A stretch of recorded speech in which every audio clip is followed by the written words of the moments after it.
हरिओम. मी मयुरी रामदासी, जागतिक वाचादोष तज्ज्ञ, संस्थापिका अरुला for autism. आपल्या सगळ्यांचं मिनिट्स ऑफ मदरहुड अर्थात मॉम च्या मराठी पॉडकास्टमध्ये सहर्ष स्वागत करते. या पॉडकास्टला सौजन्य लाभलं आहे अरुला फॉर ऑटिझम या जागतिक अप्रोचचं. प्रत्येक आईला आपल्या ऑटिस्टिक बाळासाठी समर्थ आणि सक्षम करणारा असा हा अप्रोच अरुला फॉर ऑटिझम. अरुला for autism stands different. It says mother you have two weapons, very important weapons, your voice and your touch. We are taking this Arula for Autism program from Mayuri ma'am since he was 2.5 years old. At that time he was not talking any words, like hardly mama or something, but now after like almost 2 years he is able to speak lots of words. His vocabulary is increased. Mango. And we are happy to see the improvements in him with this program. Your love, your compassion, your dedication, your surrender cannot be competed with anyone. No one can replace you. The love with which you will work with your child, which therapist will work in the world? Who will give that love to your child? Impossible. So realize your own potential. Make yourself strong and be your child's own speech therapist. Autism is reversible if you start at the right time.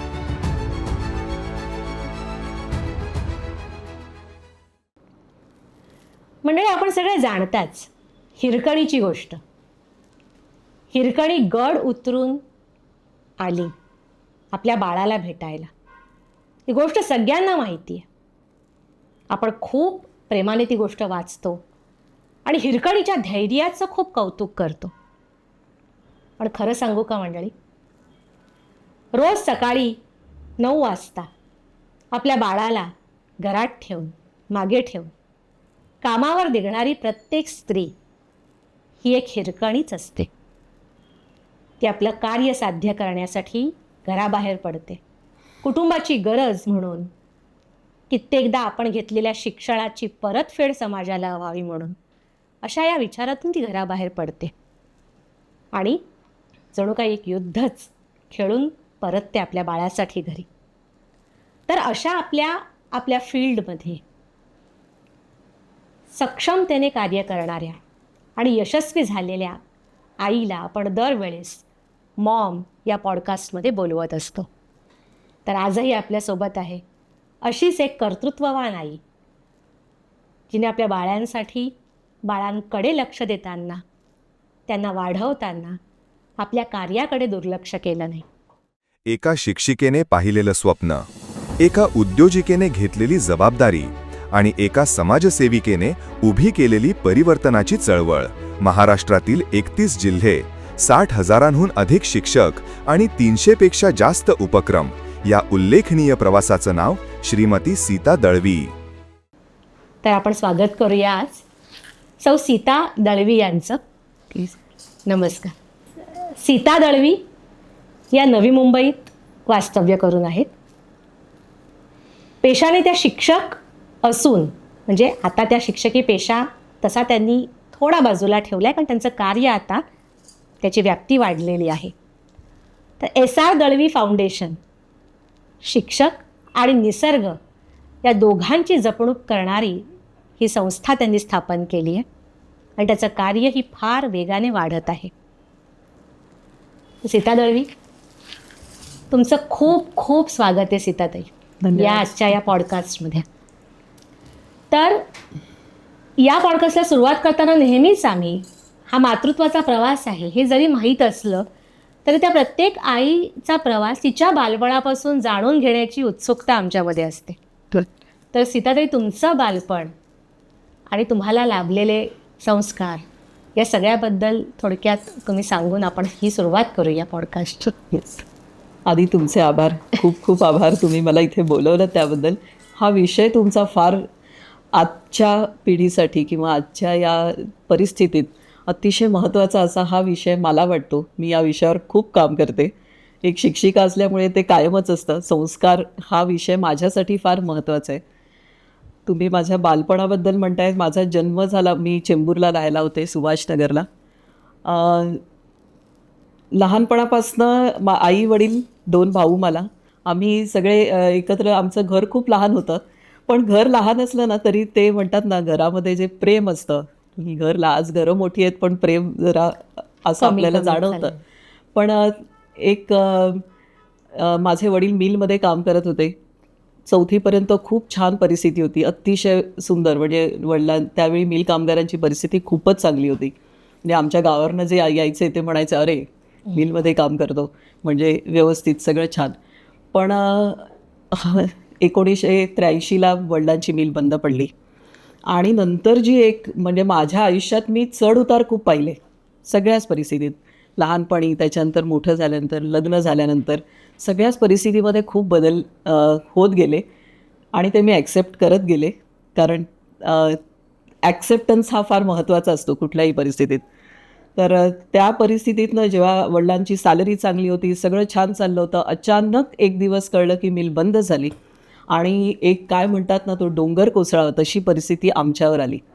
आणि आई माझी पण खूप धैर्य तिने दाखवलं त्यावेळी, खूपच. म्हणजे मी त्याच्यासाठी माझ्या आईचे आजही आभार मानते.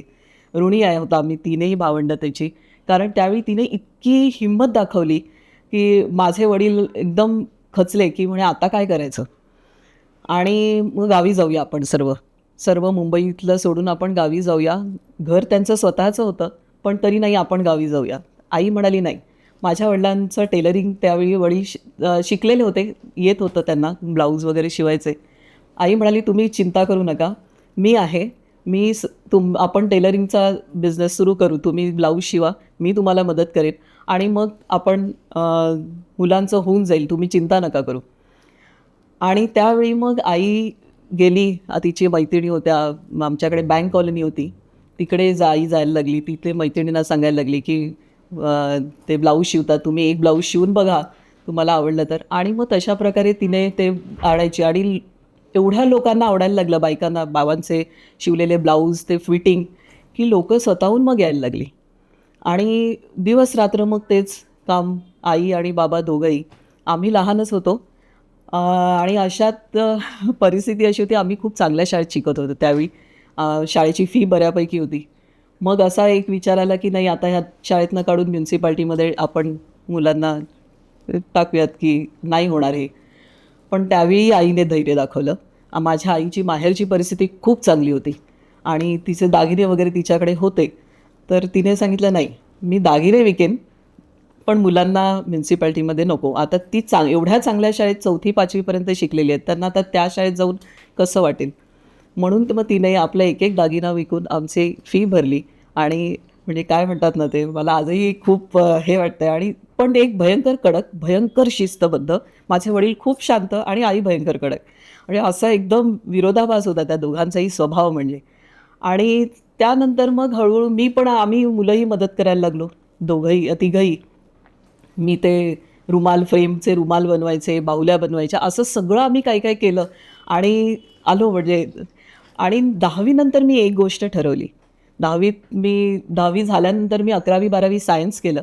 पण तेव्हा मी एक गोष्ट ठरवली की म्हटलं आता आईबाबांवर डिपेंड नाही राहायचं आपण. असा विचार मी 10वी नंतर जॉब करायला सुरुवात केली. म्हणजे मी संध्याकाळी, सकाळी माझं कॉलेज असायचं आणि त्याच्यानंतर संध्याकाळी 5चं माझं टायमिंग होतं, 5:30चं. 5:30 ते रात्री 6, 10:30, 11:45 व्हायचे मला घरी यायला. बाबा मला न्यायला यायचे हॉस्पिटलमधनं. आणि मग त्याच्यानंतर माझा अभ्यास. माझ्या वडिलांनी एकच मला सांगितलं त्यावेळी, एक गोष्ट लक्षात ठेव, नापास नाही व्हायचं, एवढं लक्षात ठेव. जर मार्क कमी नाही पडले पाहिजेत. तुला मी अजूनही सांगतोय की तू नोकरी करू नकोस, पण तू ऐकत नाही आहेस. जर मार्क कमी पडले तर बघ, अजिबात चालणार नाही. मी म्हटलं ती जबाबदारी माझी. आणि तेव्हापासून मी जी रात्री जवळजवळ 2:30-3 वाजेपर्यंत अभ्यास करायचे, परत सकाळी 6ला उठायचं, नेहमी रेग्युलर आपलं. मग बापरे. प्रॅक्टिकल 3 तास झोप, फक्त 3 तास रेग्युलर. 4 वर्ष मी अशीच केली. 11वी-12वी सायन्स झाल्यानंतर मला पुढे ग्रॅज्युएशन पण BSc करायचं होतं. पण तिथे पण आईने पुन्हा मला थोडंसं अडवलं. नाही म्हणाली, मला 10वीत चांगले मार्क असल्यामुळे मेरिटवर मला सेवा सदन ग्रँट रोडला डी.एडला ॲडमिशन मिळालं. मी अजिबात तयार नव्हते. म्हणजे मला खरंच मनापासून सांगते मी, कदाचित तो माझा त्यावेळेचा चुकीचा विचार होता. मला शिक्षिका व्हायचं नव्हतं अगदी मनापासून. मला BSc किंवा आणखीन वेगळ्या प्रोफेशनमध्ये जायचं होतं. पण आई नाही म्हणाली. आई म्हणाली, हे चांगलं आहे, तू शिक्षिका झालीस, तुझा जॉबचं आणि किंवा तुझं पुढचं पण लग्नानंतर पण तुला एक म्हणतात ना, तू नर्स हो किंवा तू अजून काही केलंस तर ऑफिसचं टायमिंग आणि शिक्षिका हे एक वेगळं गणित असतं. मी थोडी नाराज झाले, पण म्हटलं ठीक आहे चला, आई म्हणते तर आईच्या एका शब्दासाठी मी ओके केलं. आणि थोडं मी नाराज झाले तिच्यावर. आधी 8-10 दिवस तिच्याशी बोललेच नाही आणि सगळ्यात महत्त्वाचं माझ्यासाठी होतं, आम्ही राहायला चेंबूरला होतो. चेंबूरवरनं कुर्ला, कुर्लावरनं दादर आणि दादरवरनं ग्रँट रोड अशा 3 ट्रेन बदलून मला तिथे कॉलेजला जायला लागायचं. तिथून संध्याकाळी मी 4:45ची ट्रेन तिकडनं 4:45ला सुटून मला हॉस्पिटलला 5:30ला पोचायचं असायचं. मी कन्सेशन घेतलं, सांगितलं हॉस्पिटल मी अर्धा तास उशिरा येईल, 5:30ला नाही मी 6 वाजेपर्यंत येईल. आणि मी तिकडनं सुटून घरी बॅग टाकून फक्त चहा पिऊन मी धावत पळत मी हॉस्पिटलला पोचायचे. आणि खूप स्ट्रिक्ट नियम होते D.एडचे पण, की तुम्हाला सगळ्या सब्जेक्टमध्ये मोर दॅन 60 असले पाहिजेत. सगळ्या सब्जेक्टमध्ये तुम्हाला अगदी 99 आहेत, पण एका जरी सब्जेक्टमध्ये तुम्हाला 59 पडले, 60च्या खाली आले, तर तुमचा फर्स्ट क्लास गेला. पुन्हा वडिलांनी तेच सांगितलं, नोकरी सोड आणि ह्याच्यावर कॉन्सन्ट्रेट कर, फर्स्ट क्लास मिळायला पाहिजे. मी म्हटलं नाही मी मिळवेन एवढा कॉन्फिडन्स मी दाखवला आणि खरोखर मिळवले. 2ही वर्षाला मला फर्स्ट क्लास मिळाला. आणि म्हणजे असं मी लहानपणी पण मी शाळेमध्ये पण मी खूप ॲक्टिव्हिटीजमध्ये मी डान्सर होते, मला गाण्याची आवड होती, मी भाषण खूप सुंदर करायचे. टीचर्स मला जर सुचिताला सांगा हो तर ती भाषण द्या, तिला ती करणार. माहेरचं नाव सुचिता. हो. बरं. तर तिला सांगा, तिला बोलवा, परबला बोलवा, ती करणार. आडनाव परब होतं, परबला बोलवा, तिला द्या, ती करणार. आणि पहिला नंबर माझा ठरलेला होता, कुठल्याही स्पर्धेमध्ये मी पहिली. त्यामुळे माझं ते एक आणि शाळेत सगळे संपूर्ण शाळा, कारण शाळेमध्ये स्टेजवर 5 जणांना उभं करायचे प्रार्थना म्हणायला वगैरे, त्या 5 जणांमध्ये मी होते. तर सगळे शिक्षक, सगळेजण शिक्षकही खूप छान होते. स्वामी मुक्तानंद हायस्कूल माझी शाळा. आणि शिक्षकांनी पण खूप मदत केली. माझ्या घरी ब्लाऊज शिवायला देईपर्यंत आणि आम्हाला त्या दृष्टीने पण शिक्षकांनी खूप छान मदत. आणि असं बालपण म्हणजे आणि मग मी हॉस्पिटलमध्ये लागल्यानंतर बऱ्यापैकी शिकले मी हॉस्पिटलमध्ये. खूप म्हणजे कसं बोलायचं, कसं समोरच्याला अप्रोच व्हायचं. खूप पेशंट्स असायचे, खूप डॉक्टर्स होते, दुनियाभरच्या म्हणजे इतक्या गोष्टी. मी इतकं ओरडा खाल्लेला हॉस्पिटलमध्ये, पण एक तो जो ओरडा खाण्याची जी ती आली ना, ती माझ्या आईमुळे आली, हेही सांगते. कारण ती अशी एवढी कडक होती ना, की समोरचा माणूस ओरडला तरी असं वाटायचं नाही नॉर्मलच आहे, कारण तिच्यापेक्षा ते नॉर्मल होतं. त्यामुळे मी खूप हे सगळं मी खूप ऐकलं, पण त्या ऐकण्यातनं मी खूप शिकले. आणि म्हणजे समोरचा माणूस कसाही बोलायचा आणि ते आपण ऐकायचं आणि ते शांतपणे ऐकायचं, त्याला उलटं उत्तर द्यायचं नाही. डॉक्टर्स होते, ते कधी कधी इतके चिडायचे एखाद्या छोट्याशा चूक झाली तरी, पण ते ऐकायचं, शांतपणे ऐकायचं. मी सगळ्या ॲक्टिव्हिटीजमध्ये मी पहिला नंबर असायचा माझा. आणि आमचे जे राहण्याचं ठिकाण होतं ना, ते एवढं सुंदर होतं की अगदी शेजारच्या घरामध्ये कोण सगळे त्यांचे काका, मामा, मावशी सगळे आम्हाला माहिती असायचे. हे इतकं एक घर होतं ते. एक घर 36 फॅमिलीज होत्या, पण त्या सगळ्या म्हणजे एक घर होतं आमचं ते. सगळेच आमचे फॅमिली मेंबर्स होते. आपल्या फॅमिलीपेक्षा ही सगळी शेजारी खूप हे होते. आणि असं हे बालपण आमचं असं गरिबीत गेलं. खूप त्रास सहन केले, पण आणि सगळ्यात महत्त्वाचं म्हणजे हा जो जॉब केला मी, तर मला 300 रुपये सॅलरी होती. सुरुवात केली तेव्हा 300 रुपये सॅलरी होती. 4 वर्षांनी मी तो जॉब सोडला. 4 वर्ष मी जॉब केला आणि जेव्हा सोडला तेव्हा मला 450 रुपये सॅलरी होती. आणि मी सोडला केव्हा जॉब, जेव्हा मला शाळेत नोकरी लागली. उद्या मी 14 नोव्हेंबरला मी शाळेत 1994ला मी 14 नोव्हेंबरला शाळेत जॉईन झाले. मी 13 नोव्हेंबरला इथून जॉब सोडला. मी म्हणते एकही एकही दिवस. रिकाम्या राहिला नाही.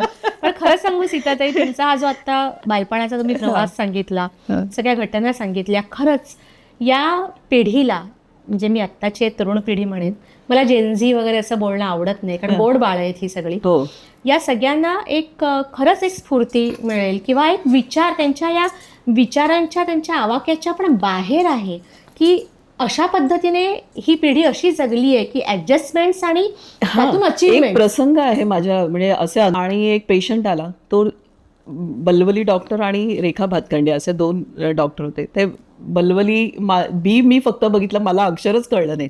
मला वाटलं तो डॉक्टर बलवलींचा आहे. मी आपलं त्याला पाठवलं, तो गेला आतमध्ये आणि डॉक्टर ते उशिरा यायचे आणि मॅडम खूप आधी यायच्या आणि त्या निघायच्या वेळी हे डॉक्टर यायचे, असं ते हे होतं. आणि तो पेशंट आतमध्ये गेला, त्यांनी मला बोलवलं, म्हणे अगं हा माझा नाही, हा मॅडमचा पेशंट आहे. मी म्हटलं बरं. मी बाहेर आले आणि मी माझ्या सिनियरना सांगितलं, म्हटलं हा त्यांचा माझ्याकडनं चुकून, म्हटलं तिकडे. सगळ्यांनी कानावर हात ठेवले, बाई आता तू बघ, आम्ही काहीही करू शकणार नाही, तूच घेऊन जा आता याला आतमध्ये. तेवढ्यात मॅडम बाहेर निघाल्या, मी मागून गेले आणि मला काहीच माहीत नाही, काय घडेल याची काहीच कल्पना नव्हती. त्या बाहेर आल्या, मी मागून गेले आणि त्यांना म्हटलं, मॅडम हा तुमचा पेशंट आहे, मी चुकून डॉक्टर त्यांच्याकडे पाठवला, बलवलींकडे. त्यांची ती नजर मला आजही आठवते. त्यामुळे ठीक आहे, नवीन पेशंट होता. मग त्यावरती गेल्या ओटीमध्ये, हॉस्पिटलमध्ये त्यांनी पेशंट बघितला. त्याच्यानंतर त्यांनी मला वरती बोलवलं. मी म्हटलं मी सुटले. म्हटलं काय, सगळ्यांना मी म्हटलं काय तुम्ही उगीचच म्हटलं सांगताय. आणि त्यांनी तिथे असलेल्या सगळ्या डॉक्टर्स, सगळ्या नर्सेस आणि सगळ्यांसमोर मला जे त्या बोलल्या आहेत ते मला तिथेच रडायला असं येत होतं, पण मी ते खूप कंट्रोल केलं. तिथून मी खाली आले. सगळ्यांना माहिती होतं वरती काय झालेलं आहे. सगळे शांत बसलेले होते. मी बाथरूममध्ये गेले, खूप रडले. बाहेर आले डोळे पुसून आणि मग बसले चेअर. आणि सगळ्यांनी तेव्हा सगळेजण म्हणून मोकळे झाले होते, उद्यापासून ही पण येत नाही. ते 4-5 जणी याच कारणामुळे सोडून गेलेल्या होत्या, डॉक्टर्स जे चिडायचे ना त्याच्यावर. तरी आता काय उद्यापासून येत नाही, आता नवीन मुलगी शोधा. दुसऱ्या दिवशी मी गेले रात्री घरी. दुसऱ्या दिवशी मी एकदम मस्त हसत, खूप छान हसत, माझा हसणं खूप अगदी 7 मजली आहे. मी आले, मला गेटवर बघून सगळेजण उभे राहिले आणि इतक्या टाळ्या वाजवल्या आणि त्यांनी म्हणे बाप रे, ते सगळ्यांचा असा चेहरा झाला, अरे काय आहे, तू आलीस, तू कशी आलीस. आणि तेव्हा मिश्रा म्हणून एक टेक्निशियन होते तिकडे, त्यांनी माझ्या अगदी डोक्यावर हात ठेवला आणि मला म्हणाले तू आयुष्यात खूप मोठी होशील, तू आज जे तू दाखवलंयस ना त्याच्यानंतर म्हणे तुझं खूप मोठी होणार तो आहे. आणि ते झालं, त्याप्रमाणे आज झालेलं आहे. खूप सुंदर हा प्रवास बघितला. नमस्कार. या व्यत्ययासाठी मी माफी मागते, पण असं लक्षात आलंय की 70%हूनही अधिक जे व्ह्युअर्स आहेत आपले ते नॉन सबस्क्रायबर्स आहेत. म्हणजे त्यांनी अजूनपर्यंत मिनिट्स ऑफ मदरहूड अर्थात मॉम हा पॉडकास्ट सबस्क्राईब नाही केलेला, हे चॅनल सबस्क्राईब नाही केलेलं.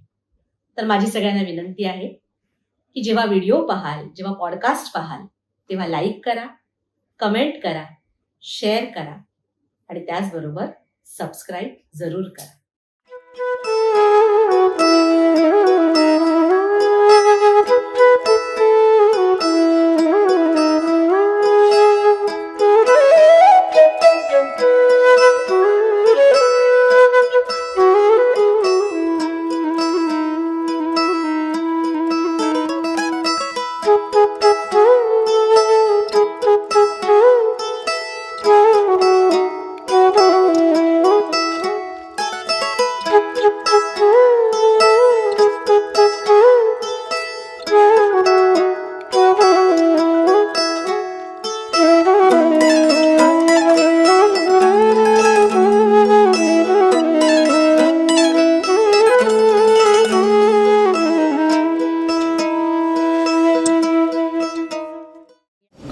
तुमचा हा बालपणाचा आणि त्यानंतर करिअरचा प्रवास बघून खूप बरं वाटलं.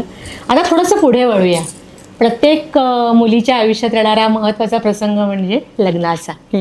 मग लग्न कसं ठरलं, कसं जुळलं आणि त्यानंतर मग कशा गोष्टी घडत गेल्या थोडंसं त्याबद्दल सांग. हां, लग्न म्हणजे आमचं फॅमिलीतच आहे. म्हणजे माझे मिस्टरांच्या आत्ते बहीण आहे आणि माझा मावस भाऊ, ती दोघं नवरा बायको. म्हणजे माझ्या अच्छा. मावस भावाच्या आत्ते मामे मिसेस आहे, भाऊ. त्यांचे हे मामे भाऊ. असं ते रिलेशनमध्येच आहे. पण आम्ही आधी काहीच ओळखत नव्हतो, कधी भेटलो नव्हतो, कधी बघितलं नव्हतं.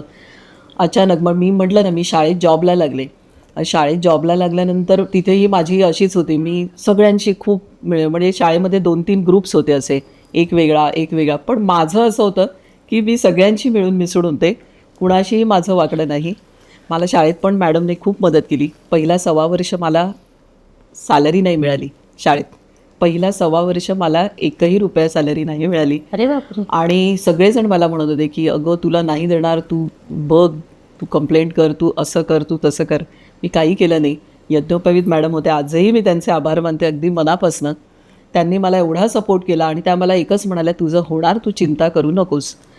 आणि खरोखर त्यांनी मला एवढी मदत केली आणि 1.25 वर्षाने माझी पूर्ण सॅलरी म्हणजे 1.25 वर्षाची सॅलरी मला मिळाली. आणि ते एवढं माझ्यासाठी हे होतं की चला, मी म्हटलं बरं झालं की 1.25 वर्षांनी त्यावेळी 39,000 मला माझ्या अकाउंटला आलेले होते. म्हणजे 2,900 पर मंथ सॅलरी होती त्यावेळी. आणि आमची ग्रँटेड शाळा होती आणि सगळा म्हणजे छान. तिकडे माझं खूप चांगलं आणि माझा एक स्वभाव होता, कुणीही काहीही काम सांगितलं आपण करायचा, नाही म्हणायचं नाही. त्याच्यातच मी शाळेत असतानाच मी ग्रॅज्युएशन कंप्लीट केलं माझं. आणि ग्रॅज्युएशन कंप्लीट शेवटचं वर्ष होतं आणि शेवटचा पेपर होता. आणि त्याच्या एक महिनाभर आधी आई आमची गावी गेली होती. माझ्या जे मावस भाऊ आहे त्यांच्या घराचं उद्घाटन होतं म्हणून आई गावी गेली. आणि तिथे आमचे साहेब म्हणजे दळवी साहेब तिथे त्यांना ती भेटले. आणि आईला एकच त्यांचं खूप आवडलं. मला आई आली आणि सारखं एकच सांगत होती, अगं सुचिता, मुलगा खूप चांगला आहे, तू फक्त एकदा. मी म्हटलं अगं आई, आत्ता नाही करायचं, मला MA करायचं आहे, तू आत्ता जरा थांब म्हटलं. 2 वर्ष, मग 2 वर्षांनी आपण बघू म्हटलं. आता त्यावेळी 24 वर्ष वय होतं. म्हटलं आता मला नाही, इंटरेस्टच नाही, मला माझं शिक्षण कंप्लीट करू दे. ती म्हणाली एकदा मुलगा बघ. अगं म्हटलं बघितला म्हणजे करावं लागणार आहे. मी नाही म्हटलं आता तयार. मग मी ते टाळलं. अगदी पेपर देऊन आले, शेवटचा पेपर, आणि मी आराम करत होते. आणि आईने विषय म्हटलं नको आई, प्लीज थांब. मग तिने त्यांना निरोप दिला की आता एक थोडे दिवस थांबूयात. परत महिनाभराने त्यांचा मेसेज आला की माझी वहिनी विचारायला लागली, अरे काय करताय तुम्ही, नक्की तयार आहात का, नाही तर मी दुसरी मुलगी दाखवते. तर आई म्हणाली नाही नाही थांब जरा, मी बोलते तिच्याशी परत एकदा. आणि मग ती म्हणाली की आई कर सुचिता, बघ मुलगा खूप चांगला आहे. तिला एकच आवडलं त्यांचं की तिने गावी बघितलं, मुलगा वडिलांनी उठलं म्हटलं की उठतो, बस म्हटलं की बसतो. म्हणजे वडिलांच्या आज्ञेतला मुलगा आहे हे एक. आणि दुसरं व्यसन कुठलंही नाही. हे 2च तिने, बाकी तिने काहीही बघितलं नव्हतं. आणि यांचा बिझनेस होता. तर त्यासाठी माझे वडील तयार नव्हते. वडील म्हणाले नाही, बिझनेस नाही, ही एवढ्या चांगला हिचा जॉब आहे. आणि आपण म्हटलं म्हणजे गव्हर्नमेंट जॉब वगैरे असेल, ते त्यावेळी ती मेंटॅलिटी होती की येस जॉब आणि सिक्युरिटी. हां. आणि बिझनेसचं काय माहीत कसा चालेल, नाही चालला, काय झालं, तर ते नको म्हणून वडील नाहीच म्हणाले. पण आई म्हणाली नाही, तू आपण एकदा मुलगा बघूया, तिला बघू दे, ती होईल तयार.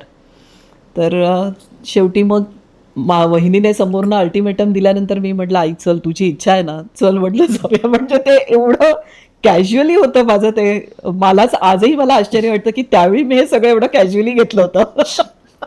आम्ही गेलो, मी आणि आईच गेलो. बाबा म्हणाले हे बघ, मला हे खरंच मान्य नाही, मला तुम्ही खरंच ह्याच्यात मी काहीच बोलू शकणार नाही. आम्ही दोघी गेलो त्यांच्याकडे. वहिनीने त्यांना बोलवलेलं होतं. ते आई बाबा साहेबांचे साहेब आणि त्यांचे मोठे भाऊ कझिन ते लोक आले. तिथे भेट झाली आणि काही नाही, असं उभं 2 प्रश्न सासऱ्यांनीच विचारले. हे तर काही बोलले नाहीत, फारच शांत होते त्यावेळी. त्यांनी बघितलंही नाही माझ्याकडे वर. नंतर फोटो मागवला परत, मुलगी मी त्या दिवशी बघितली नाही म्हणे. म्हणे नाही मी बघितली नाही, तिचा फोटो पाठवा परत. या गोष्टीवरनं मी जरा चिडले. म्हटलं अरे समोर मुलगी एवढी उभी होती, तुम्ही बघितली नाही म्हणताय. तर ते सगळं. आणि फायनली मला तिथून खाली उतरताना आईने विचारलं तुला कसा वाटला मुलगा. मी एकदम आईला म्हटलं आई तुला पसंत आहे ना, संपलं म्हटलं, मला आता काही, म्हटलं मला काही नाही फरक पडत, तू ओके केलंस ना, तू ठरवलंस ना. तिचे डिसिजन्स काही माझ्या आयुष्यात असे ठरले ना, जसं शिक्षिका होणं आहे किंवा लग्न माझं, की मी एकदम तिला लगेच हो म्हणून टाकलं, हो म्हणून सांगून टाक म्हटलं, हो काही हरकत नाही. असं झालं लग्न. आणि नेक्स्ट एक 8-10 दिवसांनी ते लोक पुन्हा घरी आले, त्यांची संपूर्ण फॅमिली आली, बहिणी आणि सगळे, आणि ठरलं लग्न. आणि लग्न ठरल्यानंतर लग्न झालं, 22 जानेवारीला आमचं लग्न झालं. एक माझ्या आयुष्यातला काय म्हणतात ना तो एकदम चेंज, एक ड्रास्टिक चेंज म्हणावं लागेल. कारण आधीचं माझं आयुष्य आणि लग्नानंतरचं आयुष्य याच्यात जमीन आणि आसमानचा फरक आहे. तो असा की लग्नाच्या दुसऱ्या दिवशी माझे सासरे भयंकर कडक होते. भयंकर म्हणजे भयंकर, जमदग्नीचा अवतार एकदम. असं म्हणायचं. म्हणजे कोणाला बोलायची मुभा नव्हती. त्यांच्या समोर साहेब तर कधी उभेच नाही राहिलेत. असं नजरेला नजर मिळून कधीच साहेब बोलले नाहीत. मी एवढे वर्ष राहिले, 15 वर्ष आम्ही, 2013ला ते वारले, आणि तोपर्यंत मी बघितलं कधी असं बोलणं किंवा काही विचारणं, सगळं असं खाली मान घालून ते बोलतील समोरनं ते ऐकायचं, होय किंवा नाही. नाही म्हणताच येत नव्हतं. त्यांनी सांगितल्यानंतर ते होयच आहे हे ठरवूनच आम्हाला चालायचं होतं. आणि त्या रात्री आईने मला बसवलं, मला एकच सांगितलं, हे बघ त्यांचा एकच मुलगा आहे आणि तुला पूर्ण आयुष्यभर ते आहेत तोपर्यंत त्यांना सांभाळायचं आहे. तू असा विचार चुकूनही केलेला चालणार नाही की मी त्याला सोडीन, त्या दोघांना वेगळं सोडून नवऱ्याला घेऊन वेगळी होईन, हा विचार चालणार नाही. तसं जर केलंस तर मी तुला माझ्या दारात घेणार नाही. तू केलंस तर तू माझ्याकडे यायचं नाहीस. मला वचन दे तू असं करणार नाहीस. आणि मी आईला म्हटलं ठीक आहे. म्हटलं मलाही ते कळत होतं आणि मला स्वतःलाच ते कधी आवडलं नसतं असं करणं. इकडे आले लग्न होऊन, तिसऱ्या दिवशी लग्नाच्या बाबांनी असं आम्हाला दोघांना समोर बसवलं. ते सोफ्यावर बसले, आम्ही खाली बसलो.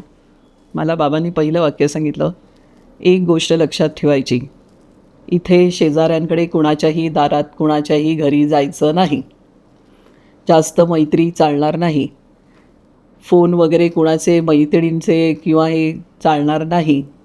तुमच्या माहेरचं जे काही होतं ते तुमचं तिकडे, ते सगळं इथे चालणार नाही. तुम्ही तिकडे ज्या ह्याच्यात राहत होतात किंवा मी मगाशी जसं म्हटलं की तिथे की असं नाही चालणार, कोण आलं तर पटकन पुढे यायचं नाही, बोलायचं नाही, असं सगळे नियम झाले. मी ओके केलं, बेडरूममध्ये गेले आणि मीला जे असं झालं, अरे बापरे म्हटलं हे काय नाही. आणि फोन वगैरे पण नाही, मैत्रिणींचे फोन, मैत्रिणींची जास्त संवाद नाही, काहीच चालणार नाही. तुला तुझं हे नियम तुला पाळावे लागतील. पण नोकरी करण्याची मुभा होती का तेव्हा? नोकरी करायची मुभा होती. तेवढं एक बरं झालं. नाही, नोकरी करायची मुभा होती. नोकरी मी केली आणि म्हणजे जॉब वगैरे नंतर शिवम झाला. शिवम झाल्यानंतरही मी जॉब करत होते. आता शिवमचा विषय काढला आहे. हां, थोडंसं विचारायचं आहे की पहिल्या बाळाचा डिसिजन, म्हणजे पहिलं बाळ हो, किंवा आहे, हां, तर शिवमची जेव्हा चाहूल लागली, हां, शिवम आता येणार आहे, हां. बाळ येणार आहे, बाळ आता वाढतंय, तर कसं वातावरण घरातलं बदललं किंवा काय कशा पद्धतीने रिॲक्शन्स मिळाल्या कशा? हो, शिवमचा आमचा पहिला वर्ष आमचं असंच गेलं. शिवम नेक्स्ट इयर दुसऱ्या वर्षी मी गरोदर राहिले आणि म्हणजे खूप आनंद. थोडं त्यांना पहिल्या वर्षभरात काही नव्हतं तर त्यांना थोडंसं टेन्शन होतं आईबाबांना की अरे काही होत नाही आहे, काही होत नाही आहे. म्हणजे वर्ष गेलं पूर्ण, हे होतं त्यांना टेन्शन, ते मला जाणवत होतं. पण जेव्हा कळलं तेव्हा दोघंही भयंकर खूप खुश झाले आणि दोघंही देवाचं भरपूर, म्हणजे आई आणि बाबा दोघंही इतकं ना, म्हणजे कीर्तन प्रवचनं कुठलंच ते कधीच सोडत नव्हते. सगळीकडे सगळ्या मंदिरांमध्ये आणि ते तेव्हा बाबांनी मग एकच सांगितलं, आमच्या गावी माऊलीचं मंदिर आहे, माऊली देवी आमची ग्रामदेवता. बाबा म्हणाले माऊलीकडे एकच मागतो, काहीही दे, मुलगा दे, मुलगी दे, पण तुझी भक्ती करणारे दे. भक्ती असली पाहिजे त्या मुलाकडे. जे काही बाळ होईल त्यांच्याकडे भक्ती असणारं बाळ दे आमच्या घरात. आणि तसं झालं. हे शिवम झाल्यानंतर खूप आनंद, सगळ्यांना खूप आनंद झाला. आणि शिवम आहे, भक्ती करतो तो आजही, पूजा वगैरे त्याची फार अगदी व्यवस्थितपणे, म्हणजे दोघंही शिवम पण आणि गायत्री पण दोघंही पूजा वगैरे. आणि हे मी एका ठराविक वेळेनंतर मी ठरवलं की या दोघांना हे करायला दिलं पाहिजे. म्हणजे काय झालं, एक असाच प्रसंग झाला. एक मला मी शाळेत जेव्हा जॉब करत होते तर असं चर्चा होते ना, तर ते असं सारखं त्या म्हणायच्या की अरे काय हल्लीची मुलं पूजा नाही करत, नमस्कार नाही करत, अरे कुठलं काय करतात, काही नाही. मी त्या गोष्टीवर विचार करायला लागले की अरे बरोबर आहे, म्हणजे आता आपण मुलांना दाखवलंच नाही तर मुलं कुठून करणार आहेत, बरोबर. तर मी सगळी पूजा वगैरे मी करत होते ना, तर मी हळूहळू शिवमला सांगितलं, शिवम पूजा आहे ना तू कर, रोज तू पूजा कर. आणि त्याला सांगितलं ना, त्यांना म्हणजे खूपच लहान होता शिवम, मला वाटतं काहीतरी 5वी-6वीत असेल. आणि मी शिवमला म्हटलं तू पूजेला सुरुवात कर, म्हटलं तू करायची आता पूजा, मी फक्त बघणार मागे बसून तू कशी करतोयस. आणि खरोखर शिवमने पूजेला सुरुवात केली आणि त्याने इतकं छान तो करायला लागला. आणि मग त्याच्याबरोबर गायत्री पण होती, ती पण त्याच्याबरोबर, मग थोडी पूजा तो, थोडी गायत्री, असं ते सुरुवात झाली. मी असं ऐकलंय की अगदी पहाटे उठून मुलं हो. करतात आणि शिवम येस करतो. येस, दोघंही खरंच कौतुकाची म्हणजे आज बाब. मला मी प्राऊडली हे टचवूड सांगू शकते की गायत्री 8 वाजता कॉलेजला 8:30ला जाते, पण त्याच्या आधी उठून ती पूर्ण देवाची पूजा करून, माझ्याकडे स्वामींच्या पादुका आहेत स्वामी समर्थांच्या, आणि मला फार लकीली त्या मिळाल्या, स्वामींनी दिल्या. तर ती दोघंही सकाळी गायत्री पूजा आपली केल्याशिवाय घराच्या बाहेर पडत नाही. शिवमही पूजा केल्याशिवाय, त्याचं एक जी ठरलेली पूजा आहे महादेवांची, ती केल्याशिवाय तो घराच्या बाहेर पडत नाही. आमच्याकडे हा नियम दोघंही पाळतात. आणि आम्ही दोघंही पूजा वगैरे नाही, मी आपलं नामस्मरण वगैरे माझं असतं, पण हे मी त्यांना लहानपणी सवय लावली. मग तेच मी ठरवलं की शिवमला पण मी खूप लवकर सांगितलं तू जॉईन कर. सगळं कॉलेज झाल्यानंतर MBA वगैरे नाही म्हटलं, ते होत राहील तुझं, पण आता तू तुम्हाला अनुभव असणं, ग्राउंडवर अनुभव असणं वेगळं आहे. कॉलेजमध्ये शिक्षण घेणं वेगळं आहे, ते शिकवलेला पार्ट वेगळा असतो, आणि तुम्ही प्रत्यक्षात जेव्हा काम करतो तेव्हाचे अनुभव आणि तेव्हाचं हे फार वेगळं असतं. आणि म्हणून मी शिवमला लगेच ऑफिस जॉईन करायला लावलं. आणि साहेबांनी पण सांगितलं कर तू, आणि तो येऊन ऑफिसला बसायला लागला. आज तो लिटरली 80% बिझनेस तर तो रन करतोय. अरे वा. आणि वय काय शिवमचं आता? शिवमचं 25. फक्त 25 वर्षाचा. येस. खरं. तो सगळा बिझनेस आज तो व्यवस्थितपणे चालवतोय. आम्ही साहेब तर राजकारणामुळे ते बाहेर असतात, मी हे फाउंडेशन आणि माझं जरा आध्यात्मिक आता मी जास्त वळत चालले, त्यामुळे मी पण थोडं कमी असते, पण फार कमी झाले. पण ह्या सगळ्या ह्याच्यामध्ये शिवम एक व्यवस्थित तयार होतं. तसंच गायत्रीला पण आम्ही सांगितलंय की हळूहळू तू पण आता हे संपूर्ण तिचं लॉ झालं की तू पण बिझनेसमध्ये यायला पाहिजेस, काहीतरी वेगळा बिझनेस तू बिझनेस सुरू कर, आम्ही तुला पूर्ण सपोर्ट करू. असं सगळं आम्ही तुमच्याशी जुळवलेलं आहे. बोलताना सीताताई मला एवढंच जाणवतंय की पालकत्व आणि त्याहीपेक्षा सुजाण पालकत्व हे कसं असतं. म्हणजे सगळ्या गोष्टी सांभाळून आपल्या बरोबरचं, आता किती आपण बघतो ना समाजामध्ये आई वडील असतात किंवा ते असं एक प्रकारची रड असते की मुलांमुळे मला हे करता नाही आलं, मुलांमुळे आम्ही हे नाही करू शकलो, आमच्या संसारामुळे आम्ही. पण अशांनी खरंच हा एक मोलाचा धडा घेतला पाहिजे Yes. तुमच्यासारख्या पालकांकडून, की पालकत्व म्हणजे कुठली हे बंधन नाहीये, नाही. हे उलट एका सुजाण तत्वाने किंवा सुजाण पालकत्व हे नेहमीच उलट पुढची पिढी घडवताना तुम्हाला हे कळतही नाही की आपण किती, काय म्हणतो त्याला, हे फोफावत जाणार, जसं म्हणतात ना Yes. मोगरा फुलला, Yes. इवलेसे रोप लावियले द्वारी, तयाचा वेलू गेला गगनावर. Yes. म्हणजे हे करणारी पुढची पिढी आहे, म्हणजे पुढची पिढी हे आपलं ॲसेट आहे. हो. It's a big asset. हो. हे तुमच्यासारखं जे पालकत्व आज तुम्ही जे जो प्रवास सांगितलाय, तुमच्या मातृत्वाचा तुम्ही सांगताय, तुमच्या सगळ्या या काय म्हणतात घटनांचा आणि याचा जो सांगताय प्रवास, खरंच खूप खूप काही शिकण्यासारखं आहे. खूप आनंद. येस. आणि मला अजून 1-2-4 काही गोष्टी तुम्हाला जर शेअर करता आल्या, स्पेशली मातृत्व निभावून देताना, की काही चॅलेंजिंग प्रसंग किंवा असं काही की ज्यातून ज्या दोघांच्या बाबतीतल्याच, शिवम आणि गायत्रीच्या, की असा प्रसंग आला तिथे थोडंसं असं वाटलं, तर तेही सांगितलं तरी, अशा उलट तिथं म्हणेन की बाळांच्या काही गोष्टी सांगा आम्हाला, की त्याच्यातून आम्हाला त्या गोष्टी कळतील की एक अत्यंत कर्तबगार स्त्रीसुद्धा जेव्हा Wien it comes to motherhood किंवा आईपणाच्या इथे, तर किती आपण असे सेन्सिटिव्ह झालेलो असतो तिथे. हो. कळलं खूप हो. या पद्धतीने. एकतर मी म्हटलं तसं अगदी लहानपणापासून शिवम आणि गायत्रीवर आमचं दोघांचंही, साहेब पण मी पण आणि आजी आजोबा बरोबर असल्यामुळे, हा एक फार महत्त्वाचा मुद्दा आहे.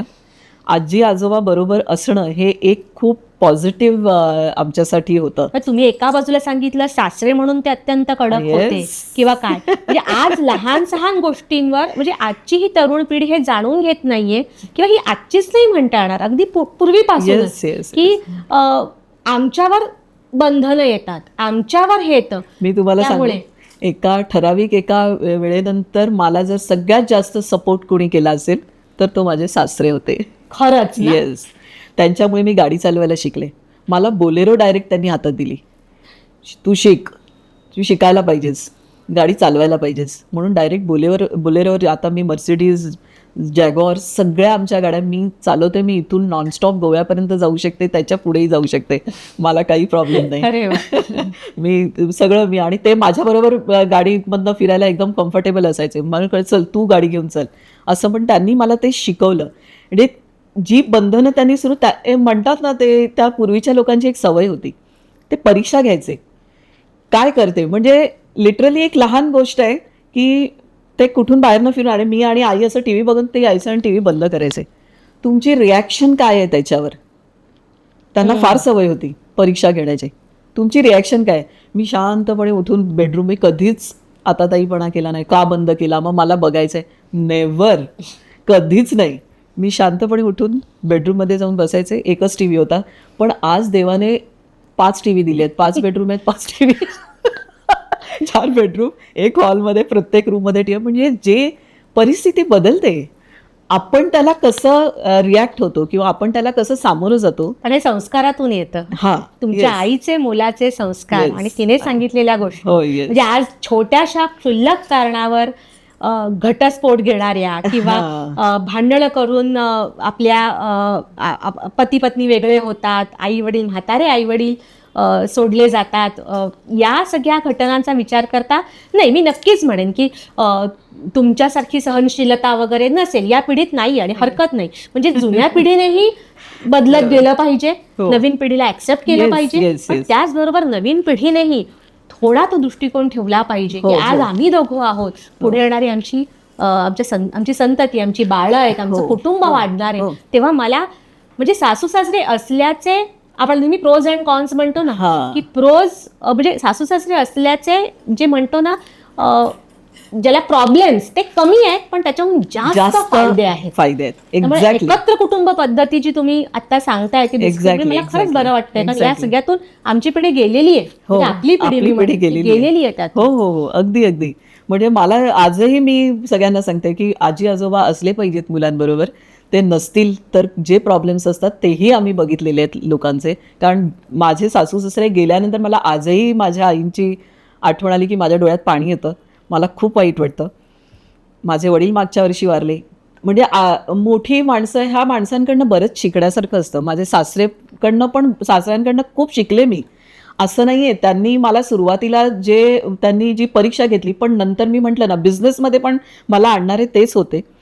बिझनेसमध्ये कसं करायचं ते रोज ऑफिसला माझ्याबरोबर यायचे, ते बसायचे, ते बघायचे मी काय करते, ते मार्गदर्शन करायचे. म्हणजे हे सगळं होतं. असं नाही आहे की प्रत्येक गोष्ट निगेटिव्ह याने तुम्ही बघून उपयोग नाही.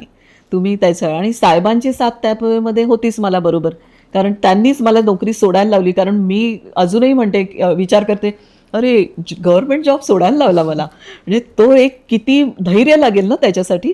लोक आज वाट बघतात कधी जॉब मिळतोय, गव्हर्नमेंट जॉब, पण त्यांनी तो सोडायला लावला आणि मला बिझनेसमध्ये यायला दिलं. हे केवढं मोठं, त्यांचं मोठं मी आभार आज मानते की, आणि मी आज या पोझिशनला आहे म्हणून. आणि त्याच्यानंतर आता तुम्ही म्हणालात तसं शिवम आणि गायत्रीच्या बाबतीत तर मी खूप पॉझिटिव्ह आहे दोघांच्या बाबतीत, भयंकर. म्हणजे तुम्हाला अगदी सांगते ना, रात्री पण शिवम फार, त्याला मित्रमंडळीत शिवमचे मित्र आणि परिवार खूप मोठा आहे आणि माहीत नाही काय, पण त्याच्याकडे सगळ्या एजचे मित्र आहेत, त्याच्या वडिलांच्या एजचे त्याचे मित्र आहेत. हां, त्यांना सगळ्यांना तो हवाच असतो शिवम. हां, एनी टाईम, म्हणजे कुठेही पार्टीला जायचं आहे, शिवम आहे का, त्यांच्या मित्राचा 25वा लग्नाचा वाढदिवस होता, त्यांनी फक्त शिवमला बोलवलं होतं की तू ये म्हणून. म्हणजे त्याचं माहीत नाही त्याचा काय आहे, पण त्याला बरेच मित्र आहेत. अशा वेळी आईवडिलांना एक भीती असते. ती भीती आम्हालाही आहे की बाबा चुकून एखादा चुकीचा मित्र भेटला आणि उद्या कुठली तरी सवय किंवा मग माझी पहिल्यापासूनची ही सवय आहे की साहेब पण पूर्वी आता आमच्या बिझनेस असा आहे की नाईट शिफ्ट लोकांच्या असतात, मग ते बऱ्यापैकी उशिरा घरी यायचे. म्हणजे 1-1.5 म्हणजे कोणीही मला आत्ता ही ती सवय आहे, रात्री जरी 1ला येऊ दे 1:30ला येऊ दे, शिवमने रूममध्ये यायचं, मला भेटायचं आणि मगच त्याने त्याच्या रूममध्ये जायचं. ही आमच्याकडे हे म्हणजे मी त्याला सांगते, बरं तो आलाय की नाही, समजा तो चुकून कधी रूममध्ये गेला तर मी फोन लावते, मला आल्यानंतर तू फोन लावला पाहिजेस की मी आलो आहे. असं म्हणजे आम्ही एवढं हे ठेवलं आहे की आला आम्ही झोपून द्यायचं, तो तर काय येणार आहे. कारण आमचं प्रायव्हेट लिफ्ट असल्यामुळे मुलं आम्हाला डायरेक्ट घरात येतात आणि मग ते कळत नाही कोण आलं आहे कोण गेलं आहे असं. तर मग आम्ही मुलांना सांगितलेलं आहे की तुम्ही येणार तर तुम्ही शिवमला, साहेब तर तसेच रूममध्ये येतात, पण शिवमला मी एवढा, गायत्रीला पण म्हणजे तुम्ही कुठे जाताय, तुम्ही कोणाबरोबर जाताय, तुम्ही किती वेळ जाताय. आणि ह्याचं अगदी प्रत्येक त्यांना ते कधी कधी इरिटेटिंग होतं जाचक वाटतं, हे बंधन की वाटतं. अरे हे किती आमच्यावर लक्ष ठेवतात. पण आजची परिस्थिती अशी आहे की एक क्षण तुमचं आयुष्य बिघडवायला पुरेसा असतो. खरं. सो ती काळजी असते आणि मला ते फार टेन्शन असतं. कारण ही गायत्रीचं कसं होतं की तिच्या लिमिटेड आहेत मैत्रिणी वगैरे एका लिमिटमध्ये, पण शिवमचा एवढा वास्ट पसारा कावळा. आहे की खूप भीती वाटते. पण तो आहे, तो स्वतःवर त्याचा कंट्रोल आहे. तो म्हणतो माझे मित्र ड्रिंक्स घेणारे आहेत, काही आहेत तसे काय, पण मी कधीच आई घेणार नाही. पण तरी भीती, टेन्शन आपल्याला असतंच. आणि ती कायम राहणार आहे. ती कायम राहणार आहे. ती हो. कायम, ती काय, it's by default. I always It's by once default. You are a mother you are always a हो मदर. हो. असं होणार. म्हणे गाडी कुठे शिवम चालवतो, गायत्री गाडी घेऊन जाते. मग ते कधी जातात ना, म्हणजे मी प्रत्येक वेळी जेव्हा जेव्हा ते स्टेअरिंगवर बसतात ना, मी असं देवाचं नाव घेते. एकट्यानं तर मी पाठवत नाही, एकटे जात असतील तर मी ड्रायव्हरशिवाय पाठवत नाही. पण तरी म्हणजे अशी एक धाकधूक कायम असते की नाही मुलांकडनं काही चूक व्हायला नको, त्यांच्यामुळे दुसऱ्याला इजा नको. हे आम्ही त्यांना नेहमी हेच सांगितलंय, दोन्ही मुलांना आम्ही हेच सांगतो. एक गोष्ट लक्षात घ्या की गाडी थोडीशी कुठे लागली गोष्ट वेगळी आहे, पण एखाद्याला जर माणसाला लागलं किंवा कुठल्या प्राण्याला लागलं, मला नाही जमणार, मला नाही आवडणार ते. कुणालाही आपल्यामुळे त्रास होता कामा नये. आणि दोघांना आम्ही एक गोष्ट दुसरी सांगितलेली आहे की खूप दिलंय स्वामींनी, पाय जमिनीवर ठेवा. हां, आकाशाला नका लावू. पाय जमिनीवर जेव्हा राहतील तुमचे, तेव्हाच तुम्ही आयुष्यात पुढे अजून काहीतरी मोठं करू शकता. आजच जर हवेत आमच्याकडे खूप आहे, तर पैशाचा आणि आपल्या काय म्हणतात ते वडिलांचा जे काही वलय आहे त्याचा अहंकार नको, त्याचा गर्व नको. कुठेही सांगायचं नाही की माझे वडील असे हे आहेत, असे मोठे म्हणजे काँग्रेसचे मोठे लीडर आहेत किंवा काहीच सांगायचं नाही, कुठेच नाही. आम्ही पोलिसांनी पण पकडलं तर हे सांगायचं नाही म्हणून सांगून ठेवलेलं आहे आम्ही. म्हणजे शिवमला लिटरली साहेबांनी 18 वर्ष पूर्ण झाल्यानंतर गाडी चालवायला हातात दिली, तोपर्यंत नाही, शिकायची पण नाही. तो म्हणत होता ड्रायव्हरकडे मी मैदानात शिकतो. नाही, नियम म्हणजे नियम आणि ते आपण पाळले पाहिजेत. हे आम्ही मुलांना दोघांनाही अगदी ठासून सांगितलेलं आहे. आता अगदी शेवटच्या टप्प्यावर आपण आलेलो आहे. येस. तर आता सीताताई, होऊ घातलेल्या किंवा ज्यांना मनात आता ज्या मुली आहेत त्यासुद्धा आणि ज्यांचं एक लग्न झालेलं आहे, होऊ घातलेलं आपण नेहमी म्हणतो की अजून मातृत्वाचा निर्णय घेतलेला नाही आहे किंवा मनात कुठल्या पद्धतीची एक शंका कुशंकांचं वादळ आहे, त्यामुळे पुढे तो निर्णय घेत नाही आहेत किंवा इट मे बी एनिथिंग. तर अशा या मुलींना तुमचा एक काय म्हणतात, एक काय संदेश देऊ इच्छिता मातृत्वाशी निगडीत? सगळ्यात महत्त्वाचं काय माहिती आहे का, मातृत्व ही एवढी मोठी देणगी आहे ना आपल्याला देवाने दिलेली. खूप मी आज अनेक असे केसेस मी बघते की ज्यांना मूल हवंय पण होत नाही. बरेच ट्रीटमेंट्स आणि बऱ्याच ह्या चाललेल्या असतात. पण तुम्ही केव्हाही मातृत्वाचा विचार करता, खूप विचार किंवा खूप आपल्याला हे जमेल नाही जमेल किंवा काय, ती एक काय म्हणतात ना, ती एक तो आनंद ना इतका मोठा आहे ना, मातृत्वाचा आनंद जो आहे, मी आई होणार किंवा मला आई व्हायचं आहे, खूप पुढचा विचार माझं कसं होणार, मग मी बाळाला कसं सांभाळणार, मग एवढा नका करू. एकदा त्या परिस्थितीत तुम्ही गेलात ना की तुम्हाला आपोआप त्याच्यामध्ये रुळता तुम्ही. आणि जेव्हा केव्हा तुम्ही मातृत्वाचा विचार, मी तर प्रत्येकाला सांगेन की येस कराच.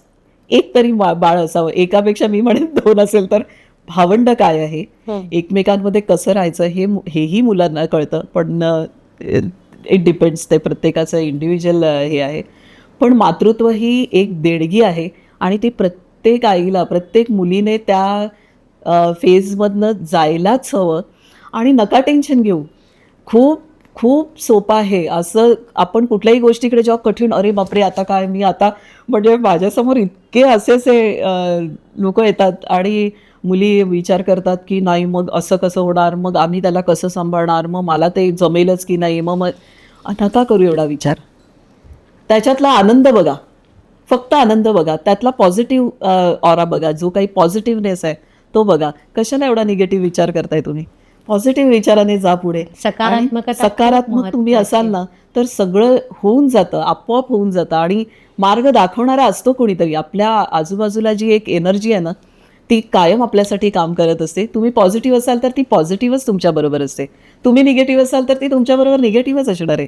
तर तुम्ही निगेटिव्ह विचार का करता? नका करू एवढा विचार, आनंदाने त्या गोष्टीला सामोरे जा. मग मी तर असं बघितलेलं आहे की प्रेग्नंट राहिलं, बापरे म्हणजे टेन्शन, मग आता हे राहू द्या की मग काय करायचं, असे पण विचार मुलींचे मी बघितलेत. अरे हे खूप वेळेच्या आधी झालं, असं नाही व्हायला पाहिजे होतं. बट नाही, तुम्ही एखाद्या गोष्टीला सामोरे जाणे, मातृत्व हे असं आहे की नंतर मागूनही, बऱ्याच लोकांना मागूनही मिळत नाही. तुम्हाला जर त्याचा विचार करायचा असेल तर तो अगदी आनंदाने आणि लवकर करा, योग्य वयात आणि योग्य वेळेत करा, म्हणजे ते तुम्हाला सोपं जातं. एक आज आय एम सॉरी टू से, पण लग्नच 30 आणि 32 नंतर लग्न होतात, त्याच्यानंतर मातृत्व, आणि मग ते इतकं सांभाळणं कारण तुम्ही त्या एका लिमिटपर्यंत तुम्ही सेट झालेले असतात त्या प्रोसेसमध्ये. आणि मग नंतर एकदम मूल, आणि मग ते नाही जमत. एका ठराविक वयानंतर आपल्यालाही काही गोष्टी नाही जमत. तर एक तो पिरियड असतो, त्या पिरियडमध्ये वेळेत सगळं तुम्ही करा, अशी एक मी सगळ्यांना विनंती करेन, सगळ्या मुलींना. आणि ते स्वीकारा असं. खरंच खूप खूप बरं वाटलं सीताताई. येस, तुमचा प्रवास बघता आणि प्रेरणादायी प्रवास बघता खूपच ज्या बघणाऱ्यातले आपले व्ह्युअर्स आहेत, मंडळी आहेत, त्यांना खरंच एक सकारात्मकता मिळाली आहे आणि ती फार महत्त्वाची. तर एकच मी थोडंसं बोलेन, सॉरी. आमचं जे फाउंडेशन आहे ते शिक्षकांसाठी आणि प्लास्टिकवर आम्ही काम करतो आहे. तर तुमच्या माध्यमातून मी सगळ्या जे ऐकणारे आहेत किंवा सगळ्यांना एकच विनंती करते की प्लास्टिक हा जो विषय आहे, आम्ही आज 30 जिल्ह्यांमध्ये काम करतो आहे प्लास्टिकवर.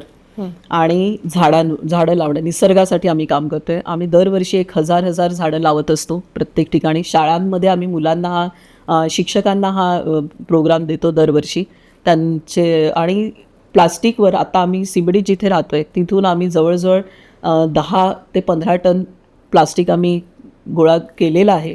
दर महिन्याला, दर आठवड्याला ते प्लास्टिक न्यायला आमच्या एक कंपनीतली माणसं येतात, ती प्लास्टिक गोळा करतात. ती फक्त हात जोडून सर्वांना नम्र विनंती आहे माझी की कृपा करून ह्याच्या बाबतीत सगळ्यांनी अवेअर व्हावं. आणि ज्यांना अवेअरनेस नाही आहे त्यांच्यामध्ये तो अवेअरनेस आपल्यासारख्या सुशिक्षित माणसांनी तो आणणं हे फार गरजेचं आहे, असं मला अगदी मनापासून वाटतं. तर तुम्ही कृपा करून सर्वांनी यावर विचार करावा. निसार फाउंडेशनचा जो इनिशिएटिव्ह आहे तो मी स्वतःही जवळून बघितलेला आहे आणि खूपच मी असं म्हणत नाही, खूपच याची मदत निसर्गाला जपण्यासाठी होणार आहे. प्लास्टिक टाळणं, प्लास्टिकचा दुरुपयोग आणि उपयोग टाळणं हे फार फार महत्त्वाचं आहे.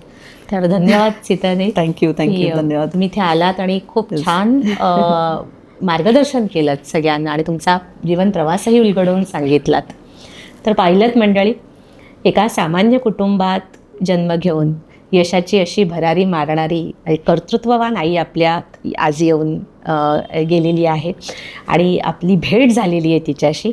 तर अशाच कर्तृत्ववान म्हणेन मी, किंवा त्याहीपेक्षा अधिक प्रेमळ आणि अत्यंत सजग असलेल्या मातांना घेऊन, आईला घेऊन परत पुढच्या एपिसोडमध्ये मॉम पॉडकास्टच्या भेटायला विसरू नका. जर हा एपिसोड आवडला तर नक्कीच त्याला लाईक करा, कमेंट करा. तुमच्या कमेंट्स फार मोलाच्या आहेत आणि सबस्क्राईब जरूर करा. धन्यवाद.